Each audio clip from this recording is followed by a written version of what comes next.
If your position on the seat looks like this, you have a problem because you're loading the rear part of your seat.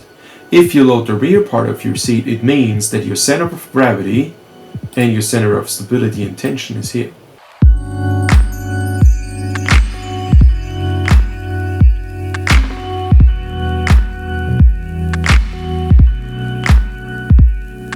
And I believe that I have some of the problems that you had mentioned, specifically with my shoulder.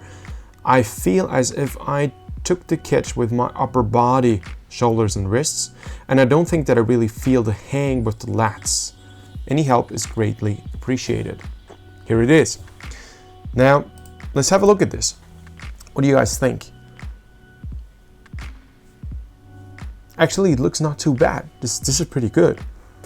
But there is an inconsistency. One of the classic mistakes I see with many rowers, indoor rowers, on water rowers, is they only bring forward the upper section of the trunk, not the lower section.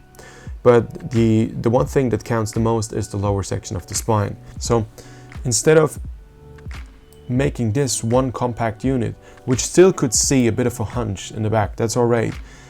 You can actually see that Abdel is just bringing his upper section forward. But the lower section is going a bit backward, a bit straight, a bit forward. So the weak part is this one right there. And the reason why you're not feeling the hang is because you're not using the upper body as a complete unit.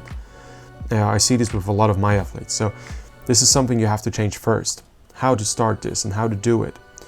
On the way forward, you have to make sure that your main focus is the lower spine.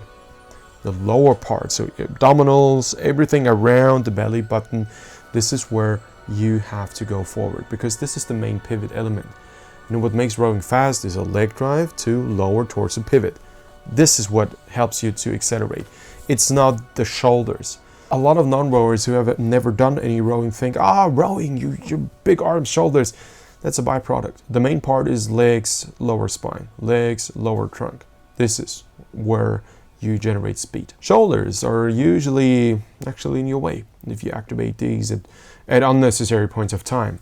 And if you go forward now, Abdel, the first thing, I think you're protecting your glutes from feeling uncomfortable because you bend your knees too early. You don't have to keep your legs straight until your upper body is in a forward lean position, but it's a big help. And in some of the previous videos I said you have to do this because most people then do it right. You can do this now as well and just bend your knees, but make sure on the way forward. And what you do very well, you don't have your arms too stiff and straight. You should, and this is what you don't do, the problem is right there, you should continue to bring your lower back forward. You don't do this. So bring your chest bone a bit out. Keep the arms exactly as loose and the shoulders exactly as loose as they are right now. Keep them. That's very good. And on the way forward, now make sure you actually roll your pelvis. You don't do this. If you roll up and just sit a bit tall with relaxed shoulders, tall from the lower section of the spine, you got it. It's that simple. It's really that simple. Because you are athletic. You're strong, certainly. This is good. But here on the way forward, all you do is just keep the back where it is because this part is still straight, actually slightly back. And it doesn't change. It's still the same angle. Just the opposite is true. What you will see is that the seat actually comes underneath the shoulders. You see this? Whoop. And this makes your position worse again. So instead of a forward leaning angle, you have actually a slightly back leaning angle. But you perceive to be leaning forward because this section of your trunk is leaning forward, which makes this the weak spot. This is exactly where you have a lot of wear. You gotta be careful, this is not healthy. It is well possible that you will hurt yourself in the long run if you row a lot this way on a linear erg. Because on a linear erg, there's brutal overload with a straight pull, which of course targets all the weak muscles there. To position you back in a stronger way.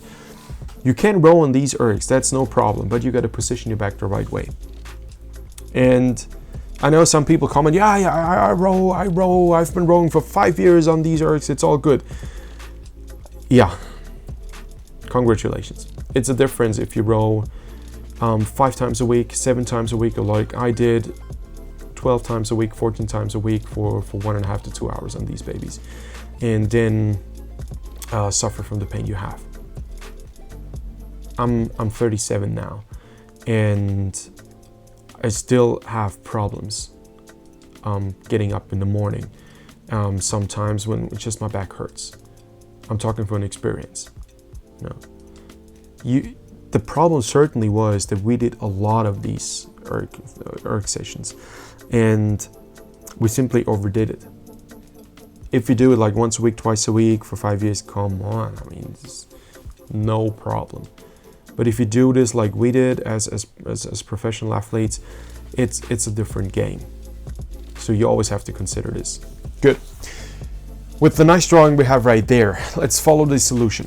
As I said, make sure your back stays in a position where your seat will naturally move back if you activate your abdominal muscles, and if this is one straight line. There's one main pivot point, and it's the hip.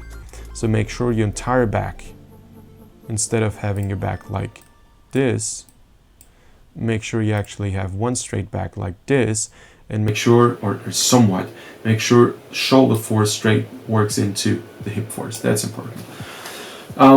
Shoulders to hips, 2 rotation points of forces, so force travels in to the shoulders, to the hips, from the hips to the knees, into the feet, and then onto the foot structure plate. So this position is simply not suitable to apply a lot of force all the way forward, and this is why your seat actually, interestingly, now moves out. You see this? Just before you catch, whoop, your seat tries to position itself a little better. If your position on the seat looks like this, you have a problem, because you're loading the rear part of your seat. If you load the rear part of your seat, it means that your center of gravity and your center of stability and tension is here. Naturally. It's not where it should be, here. In control.